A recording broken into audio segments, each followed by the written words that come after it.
Hello hi అందరికీ ఇప్పుడు breakfast recipe చూపిస్తున్నాను. ఇది కర్ణాటక స్పెషల్ తాలిపట్టు అంటారు ఇక్కడ. ముందుగా బియ్యం పిండి తీసుకుని అందులో కొంచెం కారం పొడి, పసుపు, జీలకర్ర, టేస్ట్కి తగ్గట్టు ఉప్పు వేసుకోవాలి. అందులోకి చిన్నగా కట్ చేసుకున్న ఆనియన్, కరివేపాకు, కొత్తిమీర చిన్న చిన్న ముక్కలుగా కట్ చేసుకొని వేయాలి. అందులో వేసి వాటర్ వేసుకొని కలుపుకోవాలి గట్టి పిండిలాగా. ఇప్పుడు రొట్టెలు చేసుకుంటాం కదా, బియ్యపు రొట్టి అలా చేసుకోవాలి, కలిపి పెట్టుకోవాలి. ఈ రెసిపీ నేను మా అత్తగారి వాళ్ళ ఇంటికి వచ్చిన తర్వాత నేర్చుకున్నాను. ఇక్కడ పెనాలు చిన్న చిన్నగా ఉంటాయి, అవి దాన్ని చేయడానికి చూడండి వీడియోలో చూపిస్తున్నట్టు ఇలా ఒత్తుకోవాలి.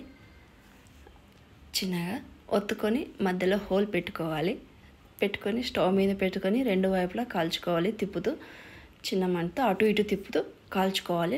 మాడనివ్వకుండా ఒక సైడే కాలుస్తాము దీనికి. అదే ఇది స్పెషల్ తాలిపట్టు అంటారు దీన్ని. ఇక్కడ కర్ణాటక స్పెషల్ ఇది. మీ సైడ్ ఏం పిలుస్తారో కామెంట్ బాక్స్లో కమెంట్ చేయండి. దీనికి కాంబినేషన్గా టమోటా సాస్ అనేది వస్తుంది, అది చాలా బాగుంటుంది. ఆల్రెడీ ఒకసారి చేసి పెట్టాను నేను వీడియోని షార్ట్స్లో. దీనికి కాంబినేషన్గా పెసల్ కర్రీ చేశాను ఈరోజు, అది కూడా బాగుంటుంది, టేస్ట్గా ఉంటుంది. ఈ వీడియో నచ్చినట్లయితే ఒక లైక్, సబ్స్క్రైబ్ చేసుకోండి ఫ్రెండ్స్. మీరేం తిన్నారో కమెంట్ చేయండి.